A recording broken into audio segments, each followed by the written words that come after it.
Alam mo yung nasa immigration ka, tapos akala mo tapos na ang interrogation. Pero biglang may follow-up question si immigration officer. How long will you stay there? At ikaw naman, parang napaisip, wait, may mali ba sa mukha ko? Bakit parang suspicious yung tanong? Well, relax. Hindi ka ina-accuse, hindi ka pinaghihinalaan at hindi rin ito question. Pero bakit nga ba super important ng length of stay? At may red flag ba kapag mali agad ang sagot mo? Let's break it down. Ito na naman tayo kabayan. Welcome sa Pilan sa Airport, ang official podcast ng The Accidental OFW Channel. Samahan nyo kami sa kwentuhan habang naghihintay sa airport, usapang OFW, travel tips at lahat ng ganap sa biyahe. Ready ka na ba? Bakit nga ba tinatanong yung length of stay? Simple lang. Gusto nilang malaman kung align ba ang stay mo sa purpose of travel mo. Kung tourist ka, usually short stay. Kung business trip, may specific dates. Kung visiting family, syempre depende sa schedule mo. Think of it this way. Kung ang purpose mo ay 3-day conference, pero ang sagot mo, 2 months, syempre, tatanong sila. Hindi dahil masama ang 2 months, pero hindi ito tugma sa purpose mo. Kung mali yung sagot mo, red flag ba? Well, depende. Hindi automatic na red flag ang length of stay, pero nagiging red flag kapag, number 1, hindi tugma sa purpose mo. Hindi mo alam ang explains. Ano ka? Hindi consistent sa documents mo. Sobrang vague yung sagot mo.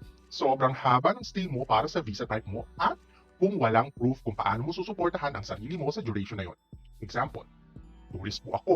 Gano'ng katagal? Mga depende po. Siguro 1 week or 3 months. Hindi po ako sure. Ayun. Diyan sila magiging curious. So thoughts, ano yung gusto nilang makita? Gusto ng immigration officer na makita nila yung clarity. Pag sinabi mo, let's say na I'll stay for 10 days, tapos may return ticket ka na 10 days after, di smooth. Kapag sinabi mong I'll stay for 1 month, tapos may enough funds ka to support your stay, di smooth. Kapag sinabi mong I'll stay for 2 weeks, pero ang return ticket mo ay 6 months later, ayun, medyo may follow-up questions. Hindi dahil bawal, pero kailangan nilang i-verify yung legitimate na reason mo. Nagiging red flag kung mahaba yung length of stay. Well, kapag tourist visa ka, pero ang stay mo ay parang pang relocation na, syempre magdududa sila. Kasi yung tourist visa, usually pang short visit lang. Hindi siya pang hanap buhay, hindi siya pang settle, hindi siya pang long-term stay. Kung 6 months ang sagot mo, pero wala kang strong ties sa home country mo, ayun, red flag talaga.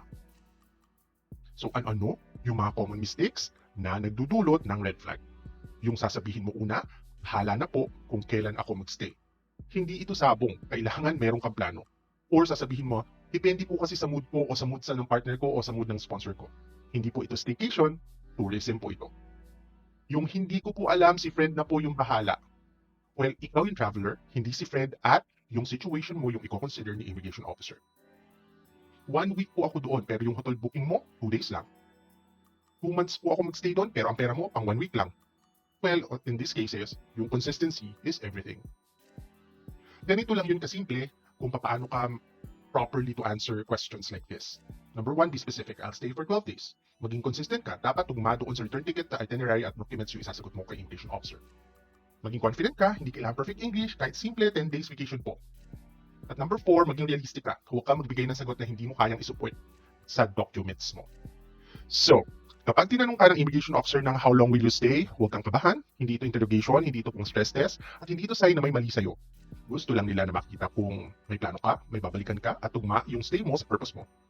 Kasi kapag malinaw naman yung sagot mo, consistent naman yung documents mo, at confident ka doon sa explanation mo, hindi walang red flag, hindi walang hassle, at mas mabilis yung pagdaan mo sa immigration. Mga OFW, travel smart, travel prepared, at syempre, enjoy your trip. Hanggang sa susunod na video, magandang buhay sa ating lahat.